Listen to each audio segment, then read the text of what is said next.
계시느라고 아주 수고 많으셨습니다. 비도 많이 오는데 얼마나 힘드셨어요. 예, 예?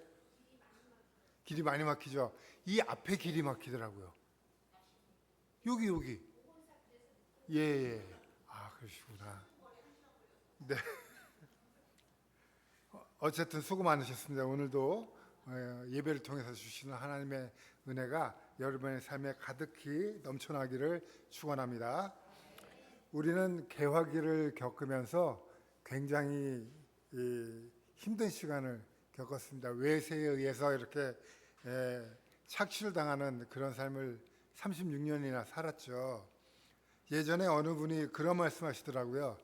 종자하려고 숨겨놓은 그 벽시까지 다 가져가 가지고 참 힘든 삶을 살았다라는 말을 제가 들은 적이 있습니다. 이렇게 오랜 시간 일제의 압제를 겪다가 해방을 맞았을 때 그 감격은 어땠을까 생각해 보면 아마 우리는 잘 모를 것 같아요. 얼마나 깊었을지를. 아마 평생 잊을 수 없는 그런 감격이었을 겁니다. 이렇게 사람이 어떤 힘에 의해서 사로잡혀 있고 또 갇혀 있게 되면은 그 사람의 인생은 참 힘든 인생이 되어집니다. 그런데 참으로 불행한 것은 이 땅의 모든 인간에게는 지옥이라는 게 기다리고 있어서 죽음 후에는 영원히 지옥에 갇혀야 되는 그런 신세이기 때문에 너무나 안타까운, 너무나 불행한 일이 아닐 수 없었던 것이죠. 여러분, 인간은 왜 죽음 후에 지옥으로 갈 수밖에 없는 것일까? 그것은 죄의 값으로 인해서 닥쳐오는 심판 때문에 그렇습니다. 그렇지 않고 우리가 심판으로부터 벗어날 수 있는 길은 딱 하나밖에 없습니다. 죄인이 의인이 되는 것이죠. 죄에서의 해방이야말로 인간에게 참되고 영원한 자유를 줄 수 있는 그런 길이기 때문에 그렇습니다. 이 땅을 살아가는 사람들은 누구나 태어나는 순간부터 율법에 매여서 살 수밖에 없습니다. 그런데 이 율법의 영향력은 율법을 아는 유대인들이나 율법을 모르는 이방인들에게 똑같이 이렇게 적용이 되어집니다. 왜 그렇습니까? 알고 짓는 죄나 모르고 짓는 죄나 똑같이 죄이기 때문에 하나님 앞에서는 다 죄예요. 그렇기 때문에 이 죄에서 우리가 벗어날 수 없다는 것이죠. 하나님께서는 태초에 인간을 만들 때 인간의 마음속에 말씀을, 그러니까 율법을 넣어주셨어요. 때문에 하나님을 모르는 사람도 하나님 앞에 설 때 나는 율법을 모릅니다라고 잡아댈 수가 없는 것이기 때문입니다. 그것이 자연법이라고 그러거든요. 우리 안에 있는 법, 하나님의 법. 그런데 중요한 사실은 이 율법은 사람이 살아있을 때만 이 사람을 얽어맬 수 있지, 사람이 죽으면 그 율법이 아무 소용이 없다는 거예요. 사람이 죽으면 그 율법의 지배력이 사라집니다. 죽은 사람에게 법을 집행할 수 있는 노릇은 아니기 때문에 그렇죠. 마치 오늘 본문에 기록된 것처럼 남편이 있는 여자가 남편이 살아있을 동안만에 남편의 지배를 받고 남편이 죽으면 자유로워지는 것과 똑같은 이치죠. 주님께서 이 땅에 오셔서 십자가 지시고 또 보혜사 성령님을 우리에게 보내주신 것은 우리를 죄에서 해방시키시고 영원한 자유를 주시기 위해서 그렇게 하신 겁니다. 때문에 성경은 이렇게 말합니다. 주의 성령이 내게 임하셨으니 이는 가난한 자에게 복음을 전하게 하시려고 내게 기름을 부으시고 나를 보내사 포로된 자에게 자유를, 눈먼 자에게 다시 보게 함을 전파하며 눌린 자를 자유케 함이라. 누가복음 4장 18절에 이렇게 기록되어 있습니다. 주님은 우리들을 율법으로부터 해방시켜서 자유를 주시기 위해서 십자가 위에서 율법의 모든 요구들을 다 충족을 시키셨어요.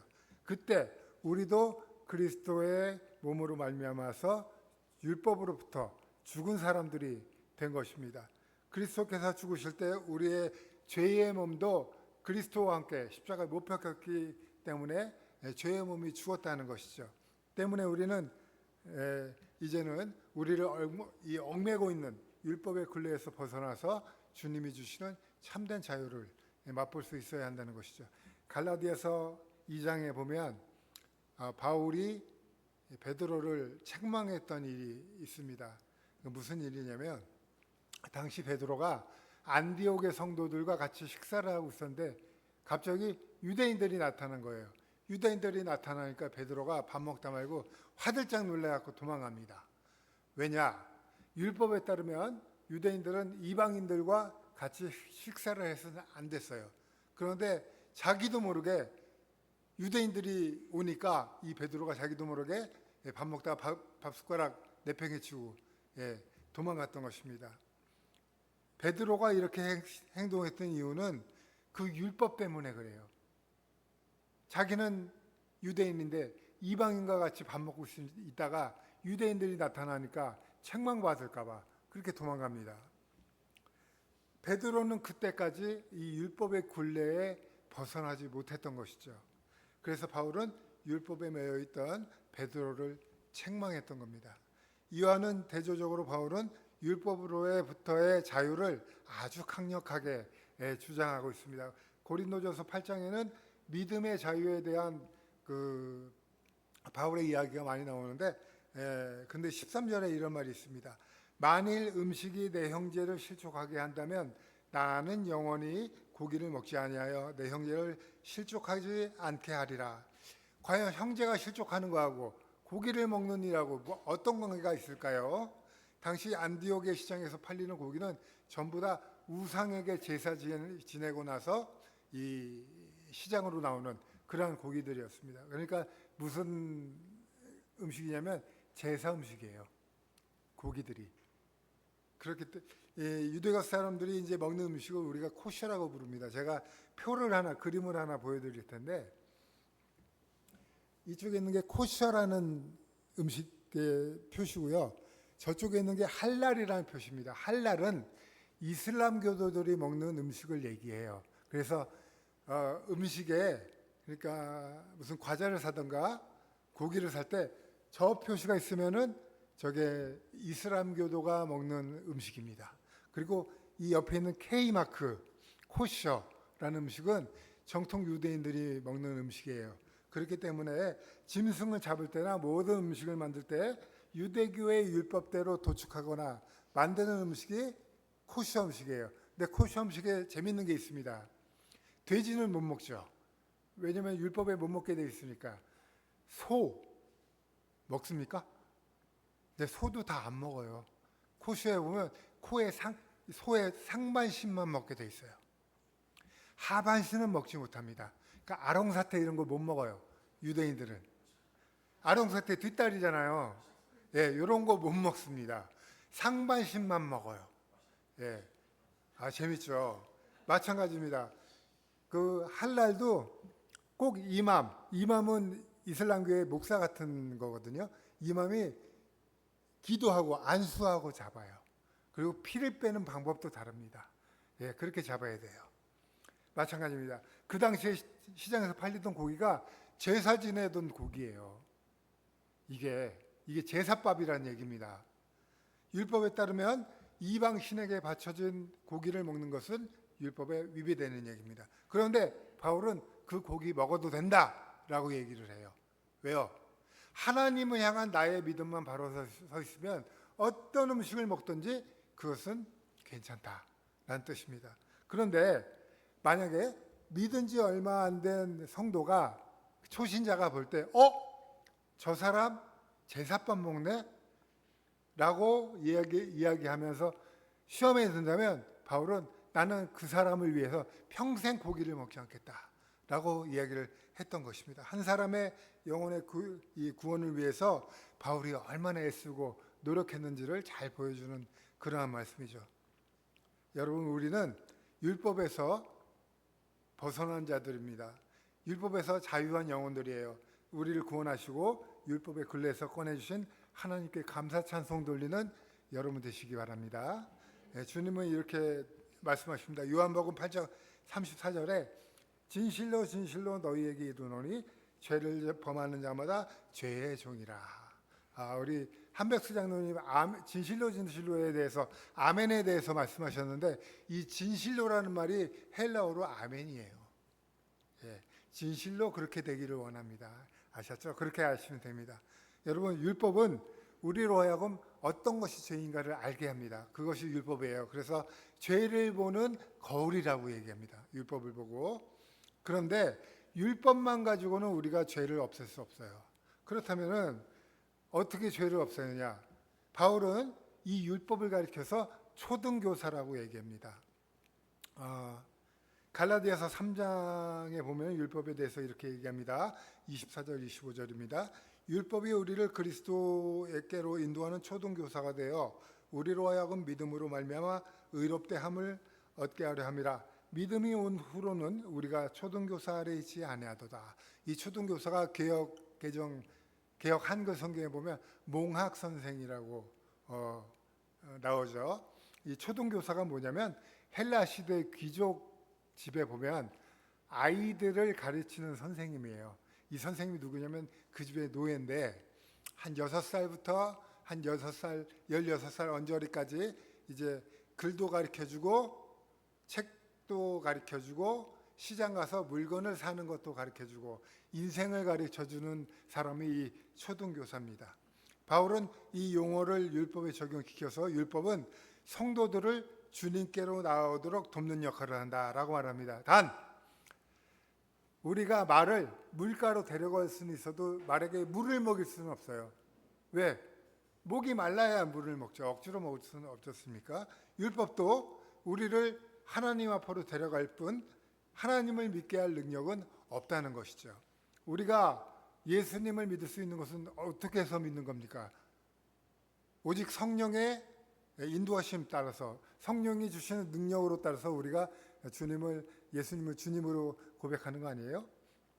주님께서 이 땅에 오신 까닭은 우리의 인생을 대신해서 율법을 완성하시고 우리를 죄에서 해방시켜 주시기 위해서 이 땅에 오신 겁니다. 주님은 또 말씀하셨습니다. 내가 율법이나 선지자나 폐하러운 줄로 생각하지 말라. 폐하러운 것이 아니요 완전케 하려 함이로라. 진실로 너희에게 이르노니 천지가 없어지기 전에는 율법의 1.1획도 반드시 없어지지 아니하고 다 이루리라. 여러분, 우리 주님의 이름이 뭡니까? 예수님이잖아요. 예수. 그러면 예수가 무슨 뜻이죠? 예수의 의미는 자기 백성을 죄로부터 해방시킬 자라는 뜻입니다. 때문에 마태복음 1장 21절은 이렇게 얘기합니다. 아들을 낳으리니 이름을 예수라 하라. 이는 그가 자기 백성을 저희 죄에서 구원할 자이심이라. 우리가 아직 죄인 되었을 때에 그리스도께서 우리의 죄를 속하시려고 십자가에 죽으셨습니다. 그 때문에 우리는 죄에서 해방될 수가 있었던 것이죠. 죄인을 위한 주님의 대속의 죽음, 그 은혜로 말미암아서 우리는 이제 완전히 죄에서 해방될 수 있었던 것입니다. 때문에 우리는 더 이상은 죄의 종노릇 하지 않아도 되는 것이죠. 죄에 끌려다니면서 고생할 필요가 하나도 없다는 얘기입니다. 죄에서부터 해방된 하나님의 백성으로서 은혜의 삶을 살아가시는 여러분 되시기 바랍니다. 앞서 말씀드린 우리 모두는 죄인이었습니다. 죽을 수밖에 없는 그런 사람들이었죠. 그리고 우리는 율법을 어긴 무할례자. 할례는 유대인만 받았잖아요. 우리 다 무할례자였지 않습니까? 율법 앞에 이미 죽은 사람들이었습니다.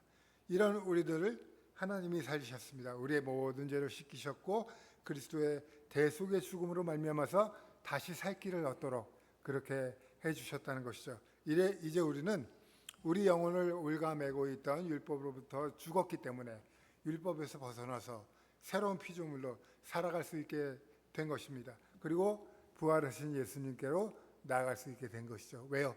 죄에서 죽었기 때문에, 죄로부터 벗어났기 때문에.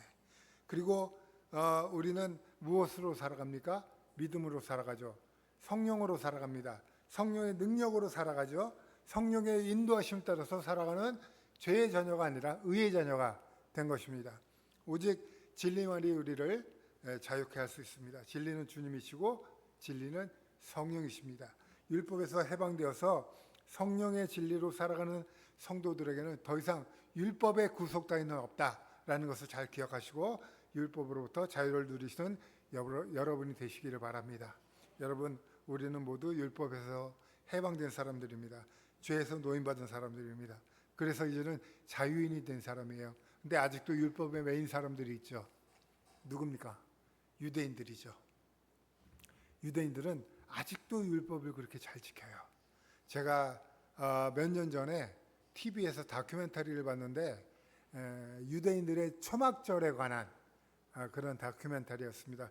초막절이 뭐냐면 광야에서 40년 동안 초막에서 살았잖아요. 텐트 치고 출애굽해서 그것을 기리기 위해서 이제 명절로 지내는 그러한 날인데 그때가 되면은 사람들이 텐트를 치고 거기서 차도 마시고 이야기도 하고 그래요. 그래서 예루살렘에 좀 고급 아파트 단지 보면 지붕이 이렇게 생겼습니다.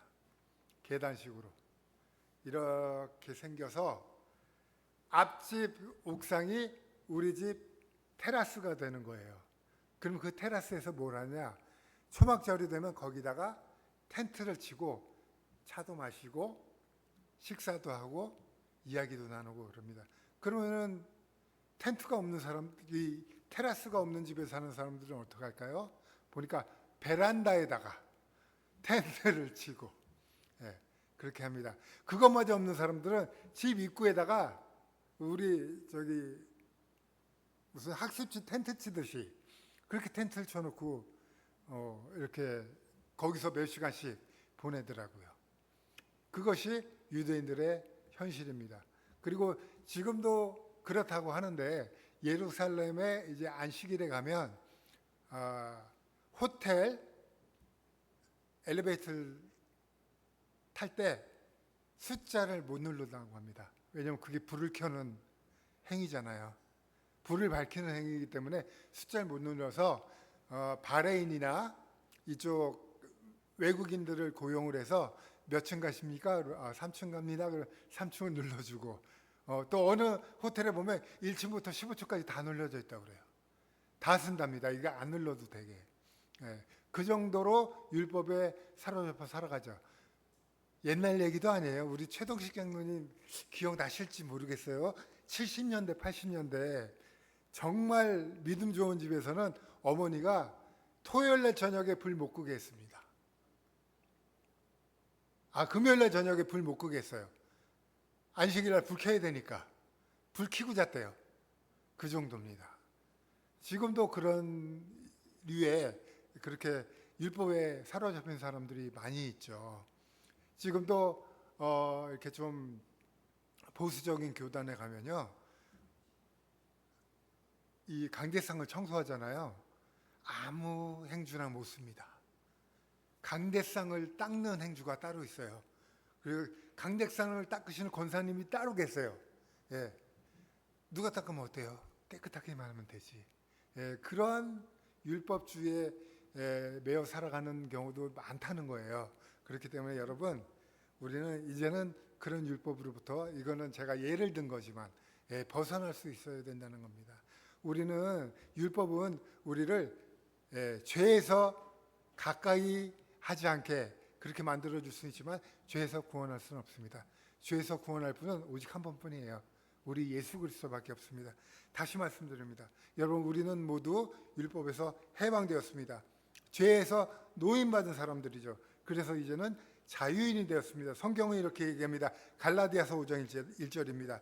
그리스도께서 우리로 자유케 하려고 자유를 주셨으니 그러므로 굳세게 서서 다시는 종의 멍에를 매지 말라. 주님 안에서 참된 자유를 얻은 자유인으로서 언제나 의의 종으로 하나님께 영광 돌리며 살아가는 여러분 되시기를 주님의 이름으로 간절히 축원합니다. 기도하겠습니다. 하나님 감사합니다.